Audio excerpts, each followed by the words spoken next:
నువ్వు చేసే తప్పిదములు, పొరపాటులు, నీ పాపమును నువ్వు గ్రహించగలుగుతున్నావా? ఈరోజు చాలా మంది అంటున్నారు, మేము శోధించబడుతున్నాం, మేము బాధించబడుతున్నాం, మేము అనారోగ్యంతో నలిగిపోతూ ఉన్నాం, మేము శ్రమల మధ్యలో ఉన్నాం, మేము కష్టాల మధ్యలో ఉన్నాం. వీటన్నింటికి ఎక్కడో నీ పాపమే కారణం, నీ ఆత్మీయ లోపమే కారణం, నువ్వు దేవునిలో ఉండవలసిన స్థానంలో ఉండకపోవటమే కారణం, ఎక్కడో నువ్వు దేవునిలో దిగజారిపోవటమే కారణం. అసలు ఇవి గుర్తిస్తున్నావా నువ్వు నీ జీవితంలో?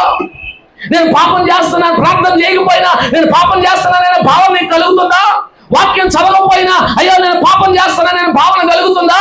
మందిరానికి రాకపోయినా అయ్యో నేను పాపం చేస్తున్నాననే భావన కలుగుతుందా? నీ నోటి నుండి బూతులు వస్తున్నప్పుడు అయ్యో నేను పాపం చేశాననే భావన కలుగుతుందా? అయ్యో విగ్రహారాధన వైపు త్రిప్పబడుతున్నప్పుడు పాపం చేశాననే భావన కలుగుతుందా? ఇతరులను మోసం చేస్తున్నప్పుడు నేను పాపం చేశాననే ఆలోచన, ఆ గ్రహింపు నీకు వస్తుందా?